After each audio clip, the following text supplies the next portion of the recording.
Professores.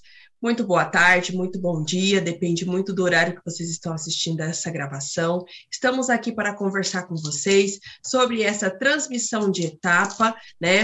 É a parte 2. Bom, eu sou Paula Soares, sou professora da rede pública, estou como PEC na Diretoria de Ensino Guarulhos Sul.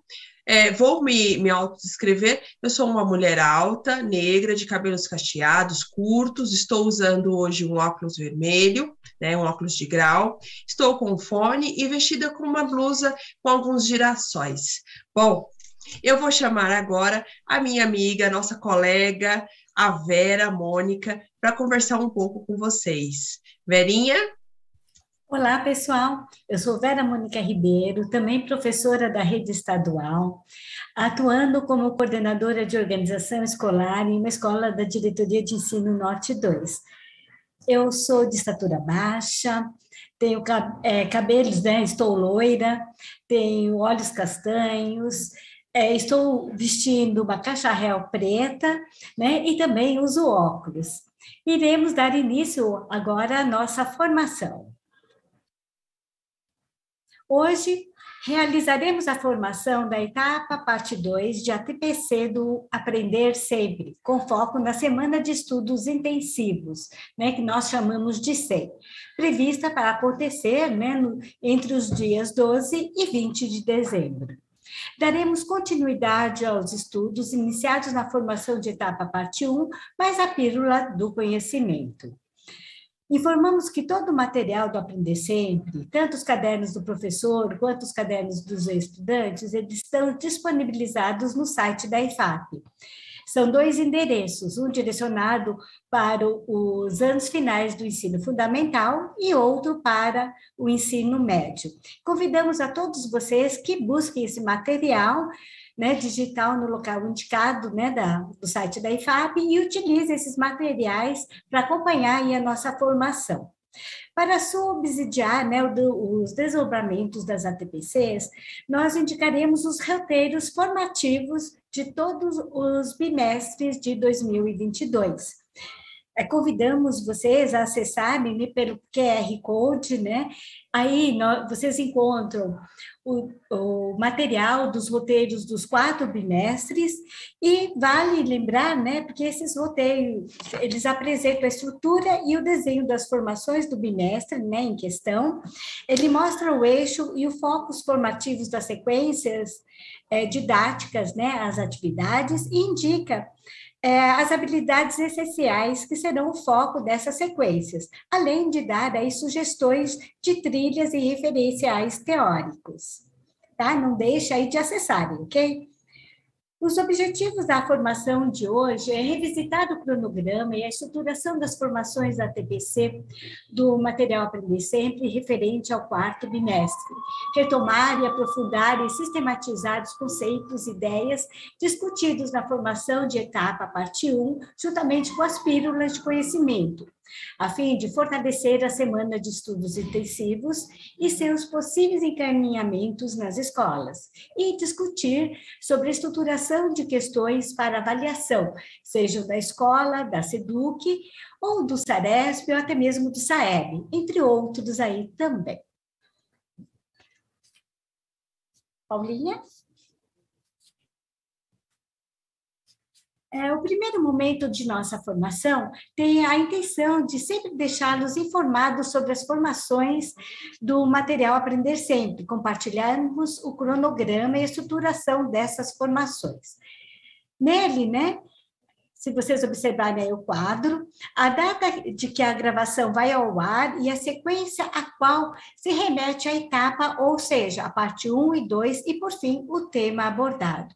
Vale ressaltar que, para a formação do Aprender Sempre, com foco na semana de estudos intensivos, temos a seguinte estrutura. A etapa parte 1, que tem 45 minutos, juntamente com as pílulas do conhecimento, que tem 5 minutos, e a etapa parte 2, que também tem 45 minutos. A seguir, revisitaremos a estruturação das formações da ATPC.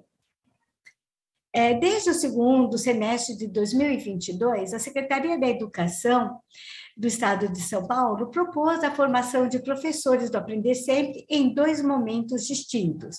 A formação da etapa 1, né, que é o vídeo de 45 minutos, ocorrendo a apresentação, o tema central decorrente de uma sequência de atividades do Aprender Sempre, onde essas habilidades essenciais e os objetos de conhecimento serão aprofundados por meio das pílulas do conhecimento, naqueles vídeos de 5 minutos e também na formação de etapa 2.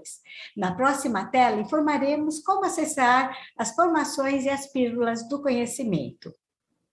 Próxima tela. Vale lembrar que, ao final da formação de etapa, parte 1, podemos acessar as pílulas do conhecimento através aí do QR Code, né, que está aí na tela. E seremos direcionados para o Centro de Mídias de São Paulo, né, o local em que localizaremos as pílulas do conhecimento referente aos anos do ensino fundamental e às séries do ensino médio.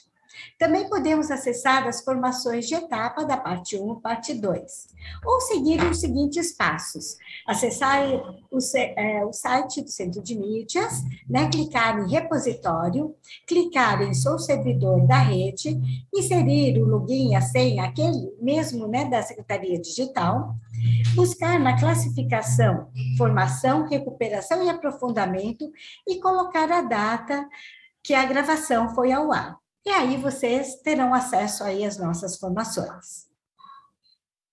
O segundo momento da nossa formação, ele tem como objetivo retomar e aprofundar e sistematizar os conceitos e ideias discutidos na formação lá da etapa 1. E também das pílulas do conhecimento, a fim de fortalecer a semana de estudos intensivos e seus possíveis encaminhamentos nas escolas. Vale lembrar que a semana de estudos intensivos é um momento para recuperar e aprofundar as aprendizagens dos estudantes, de forma alinhada às avaliações, que está prevista, né, como eu já falei, para ocorrer entre os dias 12 e 20 de dezembro. O objetivo aqui é apoiar a atuação dos professores a partir da análise do percurso de aprendizagem dos estudantes. É importante considerar que o planejamento das ações pedagógicas diversificadas propostas deve se dar de forma colaborativa entre todos os envolvidos no processo pedagógico. A equipe escolar deve ser mobilizada a analisar, debater e ajustar as estratégias de atuação e juntas buscar soluções para os problemas enfrentados e propor ações que possam responder às demandas identificadas. Então, aí a reflexão de todos os envolvidos no processo de ensino e aprendizagem sobre as possíveis causas e soluções e a necessidade da proposição de ações pedagógicas, visando garantir aos estudantes a apropriação das habilidades e competências do currículo. Para a realização do planejamento da SEI, sugerimos buscar as evidências nas avaliações que discorreremos a seguir. Uma vez aí entendida a intencionalidade da SEI para organizar e planejar essa semana, entendemos que é preciso focar nos resultados das avaliações. Nós podemos pegar aquelas avaliações que estão lá na plataforma de São Paulo, né? A plataforma CAED. Nós temos lá a ADE, né, que é a avaliação diagnóstica de entrada, que é realizada no início do ano e é um importante instrumento avaliativo que pode garantir aos estudantes uma aprendizagem mais efetiva. Nós também podemos, né, pegar as APs, né, que é a avaliação de aprendizagem em processo. Geralmente, essa avaliação é aplicada no final de cada bimestre e é uma avaliação que diagnostica o nível do conhecimento cognitivo, né, aquele conhecimento de aprendizagem que os estudantes se encontram, permitindo aí o desenvolvimento de ações mais efetivas para sanar algumas defasagens. E também tem as avaliações diagnósticas de retorno, né, as ADRs, né, também que é encontrada lá na plataforma CAED, que elas são encontradas como as sequências digitais diagnósticas, né, que ele vem a ser, né, um instrumento que serve também para diagnosticar as aprendizagens, né, para que os professores identifiquem quais as habilidades aí que estão em defasagem e precisam ser fortalecidas, né? Também temos as sequências digitais, as SDAs, tá? Que são os cadernos de atividades que são disponibilizadas de forma periódica que o estudante pode resolver por computador. Aqui, nós apresentamos algumas sugestões de metodologias para acompanhar a aplicação das atividades da semana de estudos intensivos. A associação, né, das avaliações, né, associar aí todas essas avaliações, nós temos os materiais adotados aí na rede, como as sequências de atividades do material Aprender Sempre, que servem, né, para serem utilizadas quanto à retomada das aprendizagens que também ainda não foram consolidadas. Esse material é produzido a partir da priorização curricular e já tem a intencionalidade de retomar as aprendizagens, e nele é possível observar como as habilidades são pedagogicamente exploradas com foco na aprendizagem. Vale lembrar que foi disponibilizado no decorrer dos 4 bimestres desse ano, né, de 2022, cerca de 15 sequências de atividades para cada ano, totalizando aí 60 sequências de atividades para o ensino fundamental. E 14 situações de aprendizagem para cada série do ensino médio, totalizando aí 42 sequências de atividade. Na próxima tela, deixaremos também algumas sugestões de metodologias para acompanhar a aplicação das semanas de estudos intensivos. Sugerimos que no plano de ação para o desenvolvimento, né, da semana da SEI, né, utilizarem algumas metodologias ativas, com o intuito de engajar os estudantes no processo de ensino e aprendizagem. Pesquisas, né, apontam que as metodologias ativas contribuem para a formação de um estudante protagonista, autônomo, criativo, crítico, argumentativo, colaborativo, entre outras competências necessárias para enfrentar os desafios aí do século XXI. Alguns exemplos, nós temos aqui a sala de aula invertida, o peer instruction, gamificação, cultura make, design thinking, entre outros. Agora, nós daremos, né, prosseguimento aí ao terceiro momento da nossa formação. Convido a professora Paula Soares, né, para dar continuidade aí, né, na nossa formação. Paulinha, é com você. Obrigado, Vera. Bom, eu vou dar continuidade, né? Eu vou aqui compartilhar novamente a apresentação. Bom, depois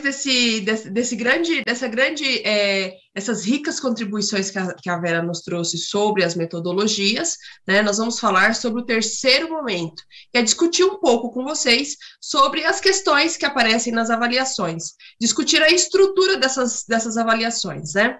Então, vamos deixar aqui uma pergunta para que vocês possam refletir e pensar nas possíveis respostas nesse momento de avaliação. O professor, quais quesitos você considera necessário para se elaborar uma questão para uma avaliação?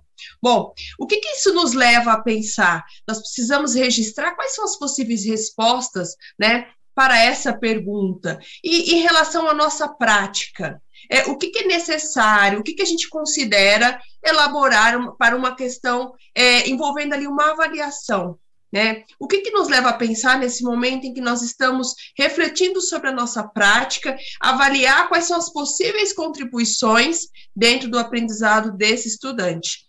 É lógico que a gente destaca também que não existe resposta certa ou errada, nem completa ou incompleta. É interessante que os professores observem, analisem e reflitam sobre essa pergunta e façam suas anotações, né? Para que futuramente possam ali, diante das propostas, revisitar esse documento, esse material, e pensar quais são essas questões, como nós podemos elaborar, pensando em uma avaliação.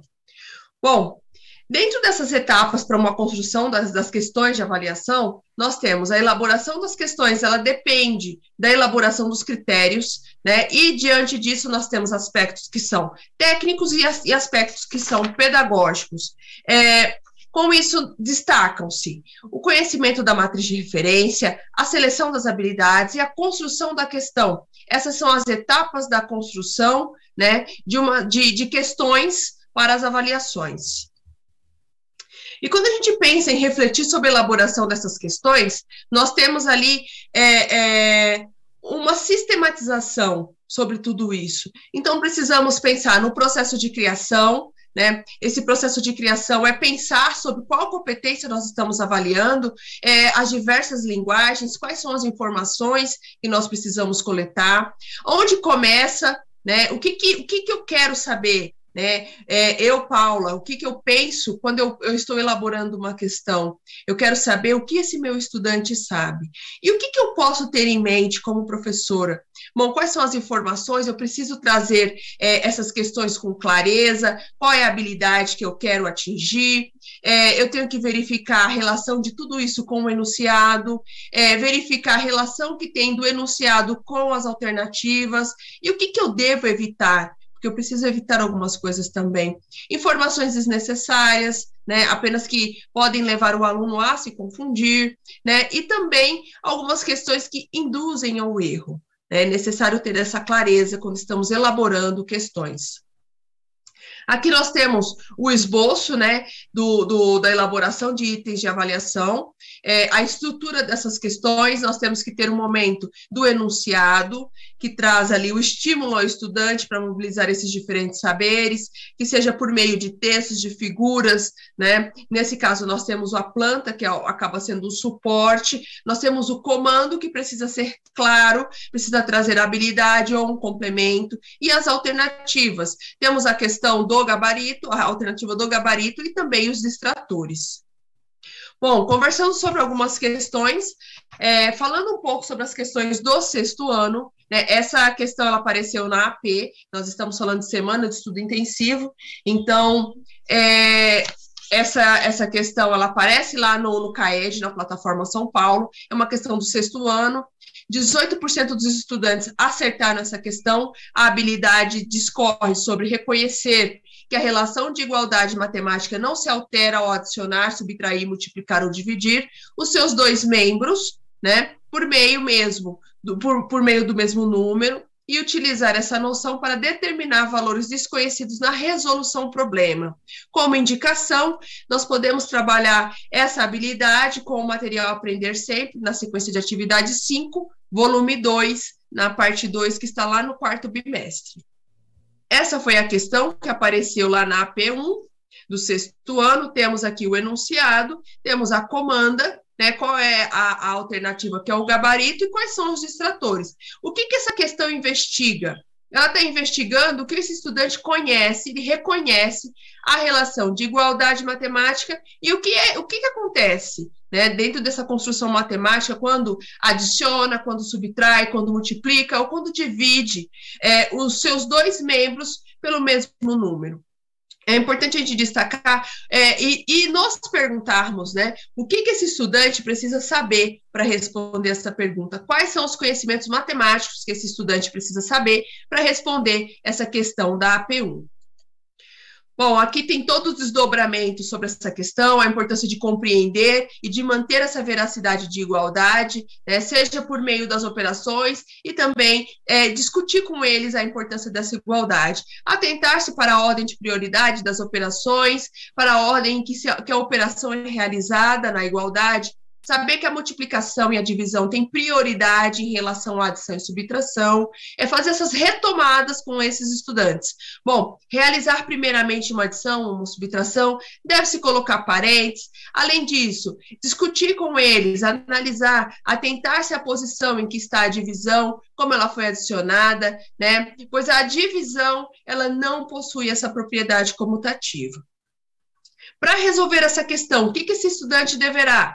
Ele deverá analisar essas igualdades, perceber que na igualdade 1 foi inserida a multiplicação, por 5 em ambos os lados, é trazer mais uma discussão, né? Já na igualdade 2, isso não foi mantido, na igualdade 3, a operação da divisão foi adicionada como se fosse uma comutativa, né? E no passo, na situação 4, foram utilizadas operações inversas, ao invés de operações equivalentes. Bom, concluí que a igualdade apresenta-se apenas com as modificações apresentadas da igualdade 1, portanto, a alternativa é a A.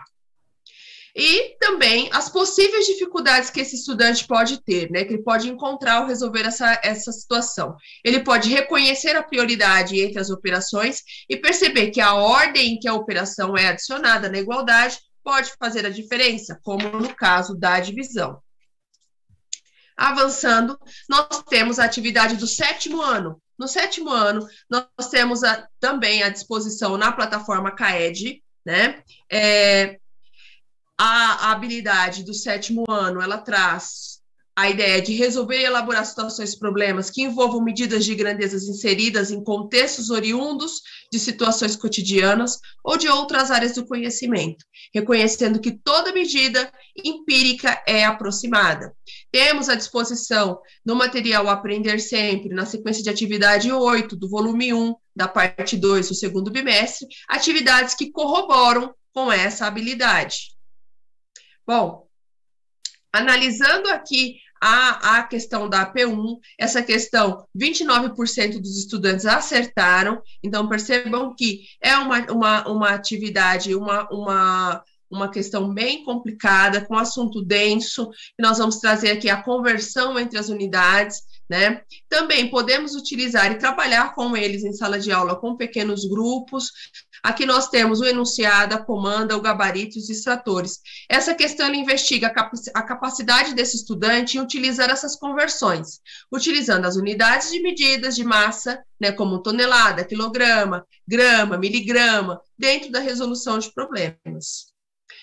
Para resolver essa questão, o que esse estudante deverá saber, né? Ele precisa converter 60 toneladas em quilograma para poder calcular a quantidade referente a quilogramas de carga de soja. Ele precisa realizar a seguinte transformação. Olha o que a gente estava conversando sobre o assunto denso, né, de transformação, de conversão entre unidades. Bom, 1 tonelada é igual a 1.000 quilogramas, 60 toneladas é igual a 60.000 quilogramas, e isso é importante destacar que no enunciado também tem o preço, né?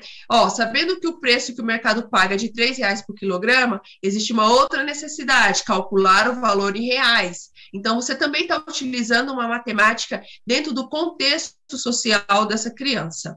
Bom, é realizar, né, a multiplicação, concluir que o valor pago pela soja em cada viagem é de R$180 mil, portanto, é a alternativa A.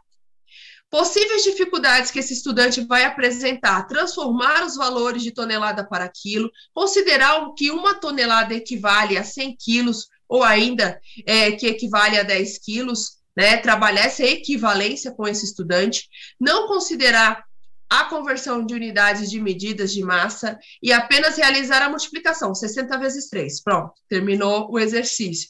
Então, esses são as possíveis dificuldades desse estudante. Bom, trazendo aqui um pouco para o 8º ano, nós temos também na plataforma CAED, né, à disposição de vocês, na AP1, a habilidade EF07MA17, que é uma habilidade do 7º ano, uma habilidade essencial. 34% desses estudantes não acertaram essa questão, então percebam que é uma questão de baixo índice de acerto.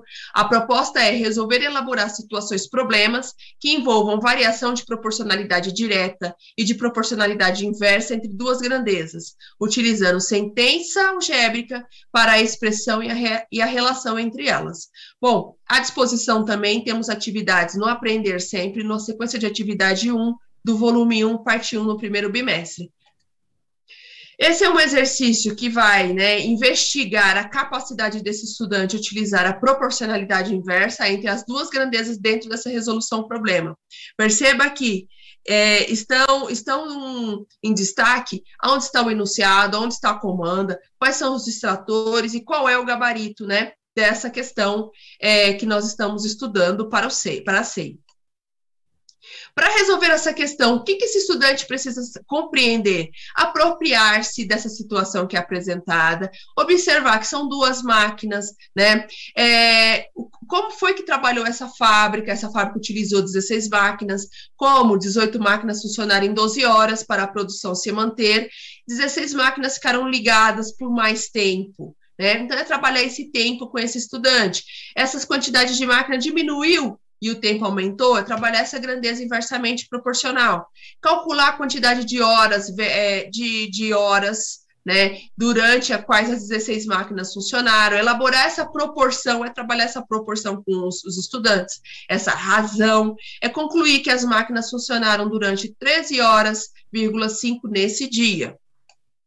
Bom, quais são as possíveis dificuldades que irão se apresentar dentro dessas questões? É o entendimento da situação problema, né? Isso pode causar ali uma confusão no conhecimento matemático deles, porque eles precisam compreender que essas duas máquinas saíram da produção, né, e o tempo aumentaria em 2 horas. Eles podem também ter compreendido que, como a quantidade de máquina diminuiu, o tempo também diminuiu em relação à proporção direta, né, e ter montado essa proporção de forma equivocada. Falando um pouco sobre o 9º ano, né, a ideia do 9º ano também a proposta está lá no CAED, foi da AP1, nós temos 39% de estudantes que acertaram essa questão, né? E a ideia, a proposta dessa habilidade, que é uma habilidade essencial do 9º ano, é reconhecer essas condições necessárias e suficientes para que os 2 triângulos sejam semelhantes, é trabalhar essa semelhança de triângulos. À disposição está no material Aprender Sempre, na sequência 6, né, do volume 2, a parte 2, o 4º bimestre. Temos essa questão que investiga a capacidade desses estudantes a reconhecer os triângulos semelhantes por meio das relações de proporcionalidade entre os lados correspondentes. Temos a comanda, os distratores, o gabarito, quais são essas alternativas, qual é esse enunciado, né, como está tudo isso estruturado. É importante nessa questão, resolver essa questão, né? O que o estudante precisa compreender? Ele necessita compreender o conceito de semelhança de triângulos, o que são esses triângulos semelhantes, as medidas dos lados correspondentes, o que é essa proporcionalidade trabalhando com os triângulos. Reconhecer também os triângulos que são apresentados, as suas características em específico, né? E analisar os triângulos 3 e 4, e verificar se existe essa proporcionalidade entre eles, né, essa igualdade de razões. Então, perceba, estamos trabalhando diversos conceitos matemáticos, né, dentro do conhecimento prévio dessa criança, porque ele já precisa compreender essa igualdade, o que é equivalência, a razão, a proporção, né, e concluir que o par de triângulo semelhante é formado pelos triângulos 3 e 4.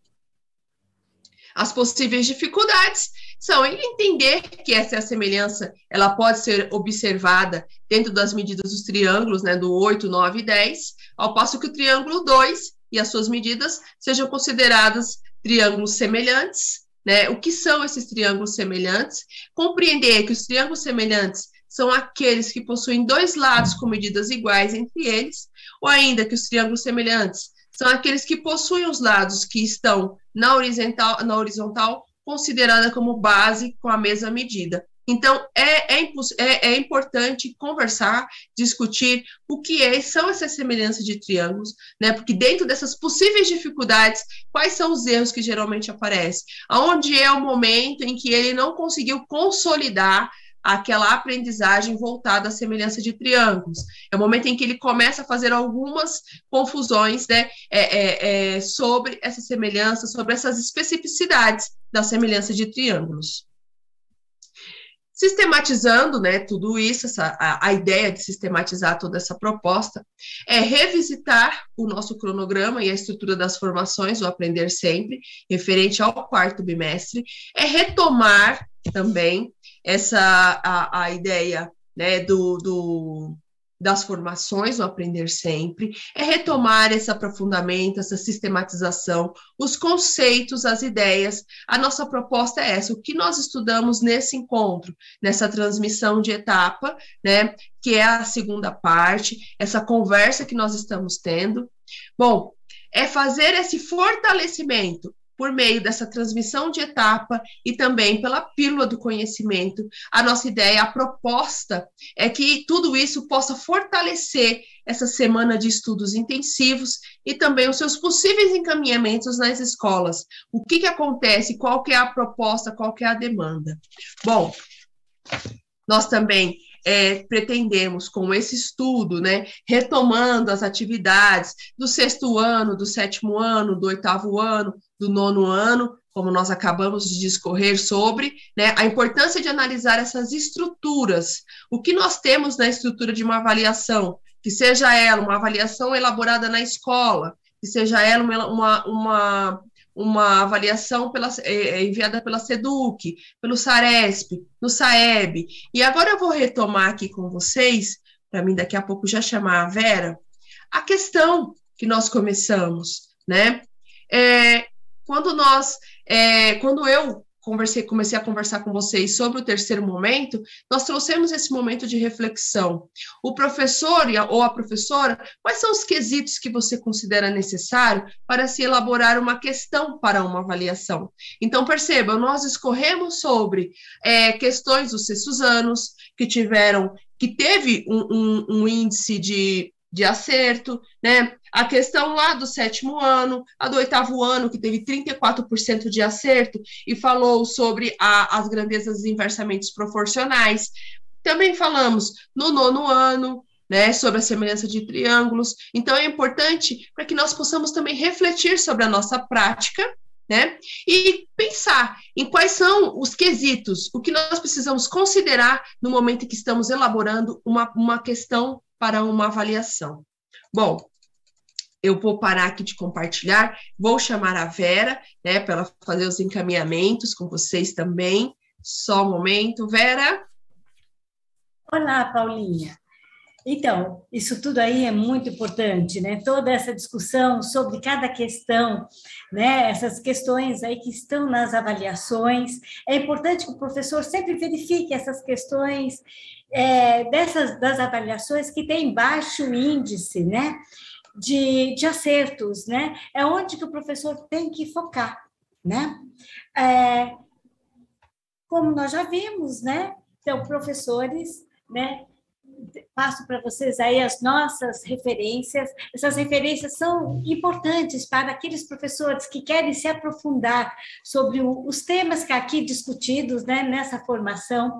Nós temos aí os teóricos, né, que nos ajudam a elucidar aí muitas dessas questões, tá bom? E também temos nosso material, né, da Secretaria da Educação daqui de São Paulo, né? Tanto o currículo como o Aprender Sempre, são materiais excelentes para a gente revisitar na semana de estudos intensivos, tá?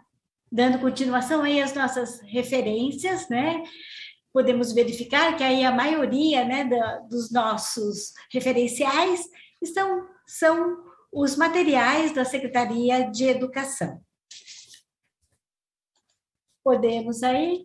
Agora, professores, gostaria que vocês contassem para nós o que achou da nossa formação, né? Dessa formação, principalmente aí do material do Aprender Sempre, né? Sua participação é muito importante. Então, através aí do QR Code, né? Ou através do link, vocês podem entrar e falar aí como foi aí, ou está sendo aí as nossas formações, tá ok? Agradecemos aí a atenção e a participação de todos vocês, professores. Agradeço imensamente aí esses estudos, a visualização, né, das nossas formações, tanto as da etapa 1, da etapa 2, da pílula, que espero que a gente, né, contribua bastante aí com toda essa gamificação, né, todo todo esse aparato para a formação de vocês, para vocês desenvolverem um excelente trabalho aí nas ATPCs. Paulinha? Bom, eu agradeço também a Vera, a equipe, né, principalmente aos nossos interlocutores, a Bianca e o André, né, que trabalharam ali traduzindo tudo isso que a gente está falando. Bom, muito obrigada a todos. E não esquecendo, né, a importância de refletir sobre esse processo de criação quando nós estamos elaborando uma questão, pensar em como em verificar esse enunciado, também o que nós podemos evitar em algumas questões, pensar o que nós estamos trabalhando, né, qual que é a importância dessa competência, utilizar de diversas linguagens. Percebam que algumas questões nós utilizamos desenhos, são as imagens que ajudam o desenvolvimento desse estudante, né? Bom, o que nós trouxemos hoje para vocês nessa transmissão de etapa, essa parte 2, né? Agradeço a todos. Bom, e deixo o meu até breve, o meu até logo, e bons estudos, professores.